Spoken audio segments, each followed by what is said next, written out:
Salut chers fidèles abonnés de la chaîne, cliquez pour gagner, j'espère que vous allez très bien. Mes frères et sœurs, l'heure est plus que grave. L'heure est plus que grave. Il y a quelque chose qui est en train de se passer actuellement ou qui s'est passé en ce moment-là avec le USDT ou avec le USDC dans la blockchain de Solana. Oui. Qu'est-ce qui se passe? Nous allons analyser. Nous allons aussi analyser une situation. Les preuves sont en train d'être récoltées pour encore accuser Binance dans l'effondrement de FTX. Mieux encore, nous allons aussi parler de Uniswap et d'un échangeur qui a tiqué le cœur de ses utilisateurs. En ce moment-là, les gars, c'est pas moi.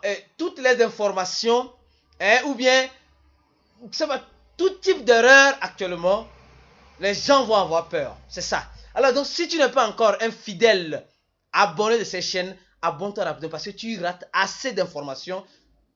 Alors, ça ne serait pas bon pour toi. Sincèrement. Alors, commençons par celle-ci. Nous sommes ce matin, on s'est réveillé, on a vu clairement que quoi? On a vu que Uniswap avait quelques petits soucis. Uniswap, l'échangeur décentralisé d'Ethereum, avec quelques petits soucis. Et là, déjà, en ce moment où je fais cette vidéo, les soucis ont déjà été réglés. Mais quand il y a ce genre de choses, c'est sur le frontal, sur le front-end, le visuel, ils ont quelques petits soucis. Donc, certains utilisateurs n'arrivaient pas, pendant quelques heures, n'arrivaient pas à avoir accès au site correctement. Alors donc, il y a eu quelques petits soucis, mais tout est déjà rentré dans l'ordre. Comme je vous dis tout à l'heure, actuellement, là, j'espère que tout est réellement rentré dans l'ordre et que le souci a été vraiment résolu et réglé. Parce qu'actuellement, là, l'incertitude règne. Et dans cette incertitude, on ne doit pas avoir ce genre de soucis pour paniquer encore plus les gens. Alors donc, je suis sûr, juste pour vous informer. Juste pour vous informer. Deuxième information, celle-ci. Nous tous, nous connaissons cet échangeur. Gemini, qui est un grand échangeur. Gemini, qui est un grand échangeur. Gemini, qui est un grand échangeur. Top 6 sur CoinMarketCap. Qu'est-ce qui s'est passé hier? Ce qui s'est passé, c'est que quand les utilisateurs étaient en train d'utiliser, d'un coup, le site ne fonctionnait plus. Et venez voir le cœur des gens. Les gens, parce qu'actuellement, FTX, on sait que FTX a des problèmes. Et ensuite, maintenant, un autre grand échangeur américain vient aussi nous faire ça. Donc, et après, j'ai expliqué simplement que il y a eu un problème au niveau de leur serveur. Une interruption au niveau d'Amazon, leur serveur. Donc, c'est ce qui a causé, voilà, ce petit souci.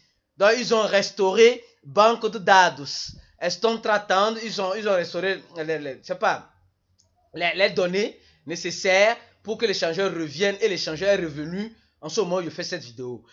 Deuxième chose, c'est comme si quelqu'un est malade gravement à la tête. Tantôt, il sent un peu ses mains, il commence pas à paniquer. C'est ce qui est en train d'arriver.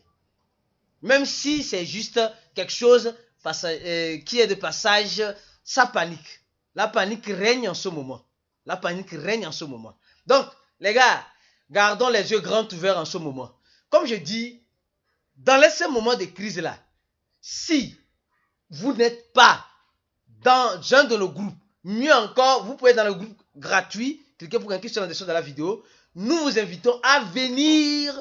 Actuellement, notre équipe est en train d'organiser un chat-voice dans le groupe VIP. Parce que le sujet qui va venir maintenant là, c'est un sujet vraiment délicat. Et nous sommes déjà en train d'essayer de décortiquer ce sujet-là.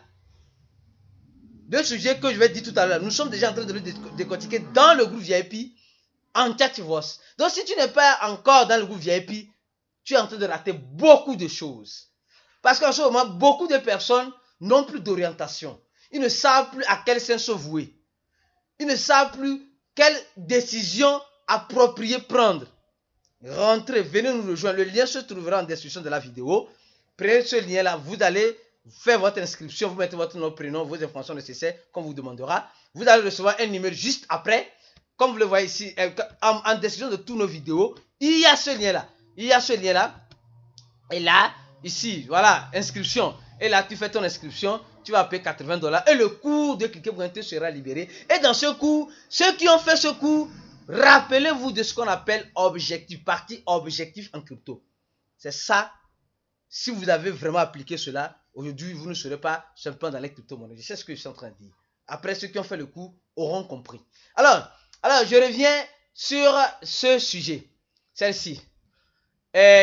On dit d'abord, on nous informe que les dépôts en USDC et en USDT de Solana ont été suspendus sur Binance.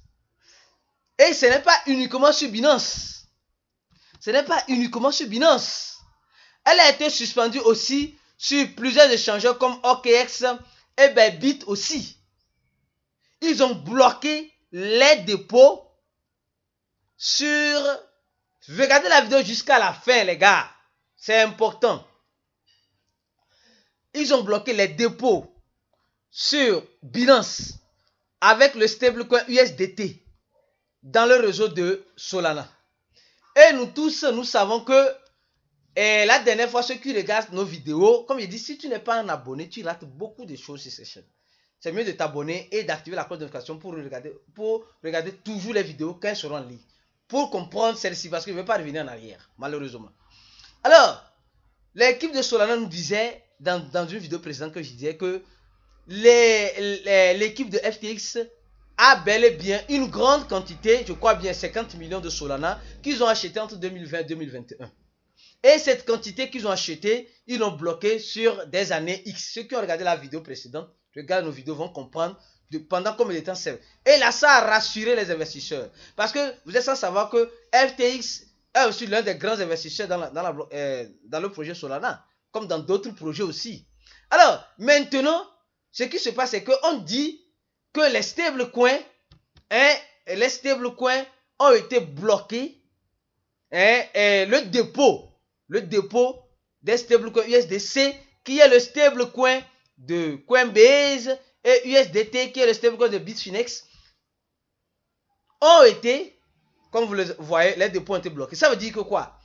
Donc, plusieurs échangeurs ont suivi cela. Ça veut dire que peut-être, on essaie d'avoir plusieurs dépôts. Mais pourquoi bloquer ces dépôts-là? Ou bien la blockchain de Solana a des problèmes? Encore. Parce que vous êtes sans savoir que la blockchain de Solana ne cesse d'avoir des problèmes. Et l'équipe est en train de dire ici qu'il ne cesse aussi de travailler pour résoudre ces problèmes-là aussi. Alors donc, que plusieurs échangeurs se décident de bloquer le dépôt en un stablecoin sur un réseau qui est lié de façon directe ou indirecte au projet qui a fait faillite, à l'échangeur qui a fait faillite, qu'est-ce qui se passe? Qu'est-ce qui se passe concrètement, les gars? Maintenant, regardez bien, Binance a réouvert les dépôts. Binance a réouvert les dépôts uniquement avec USDT. En USDC, peut-être ce n'est pas encore ouvert, peut-être ça va s'ouvrir après. Les autres échangeurs n'ont pas dit quelque chose. On espère qu'ils vont rouvrir, mais je vous dis, il y a quelque chose qui se passe qui ne dit pas encore son nom. Vous allez comprendre après. Tôt ou tard, les choses vont finir par sortir. Alors, et ici, dans cet article, on nous dit conteúdo não informou si Solana poderia, voilà donc, si Solana peut être délisté un jour sur Binance. Tout est possible. On ne sait pas. Parce que franchement, ce qui se passe dans ce moment de crise, c'est vraiment délicat. Délicat et exceptionnel, ce qui se passe. Alors, vous êtes informés, ce qui se... Maintenant, nous allons sur un autre sujet encore plus délicat. Encore plus délicat que ce sujet-là. Donc, quelque chose est en train de se passer dans la blockchain de Solana avec les stablecoins USDT et USDC. Sûrement, quelque chose est en train de se passer. On sera clair. Quelqu'un est en train de mettre les stablecoins dans cette blockchain pour venir acheter un projet et les échanger. Qu'est-ce qui se passe? On verra clairement dans cette affaire. Voilà cette nouvelle. On dit, dans cette nouvelle, on dit, Binance on est en train d'accuser Binance d'être à l'origine, on dit d'être à l'origine de l'effondrement de FTX. Et la justice du Royaume-Uni dit que les preuves sont insuffisantes. Donc ça veut dire, ça veut dire qu'il y a certaines personnes actuellement là qui sont en train, je dis bien, qui sont en train de collecter les preuves nécessaires pour accuser Binance, que c'est Binance qui a fait. Non, les gars, on doit se comprendre. Peut-être Binance a appuyé sur l'accélérateur, mais le problème était là déjà. Non, si le problème n'était pas là, alors on allait s'en sortir. Mais pourquoi accuser toujours Binance, que c'est toujours Binance? Peut-être que Binance a sa part de responsabilité en venant tweeter, en donnant le nom. Peut-être le responsable de Binance pouvait simplement tweeter sans donner le nom de l'échangeur. Là, il a dit quelque chose. Mais là, il a donné le nom d'FT. Il dit Binance va liquider ses positions en FT. C'est vrai, c'est leur actif. Ils sont libres de faire ce qu'ils veulent. Alors donc, actuellement, les preuves sont en train d'être collectées pour faire quoi? On dit que ces preuves-là, pour le moment, sont insuffisantes, selon la justice du Royaume-Uni. Ces preuves sont insuffisantes. Donc, ça veut dire qu'il y aura peut-être, comme on a dit dans cette vidéo, celle-ci. Donc, ceux qui n'ont pas encore regardé cette vidéo, elle serait en carte juste ici. Regardez-la pour mieux comprendre celle-ci que je suis en train de faire actuellement. Alors donc, donnez-moi la vidéo, partagez la vidéo là au maximum et on se dit à la prochaine vidéo pour d'autres informations importantes et ciao.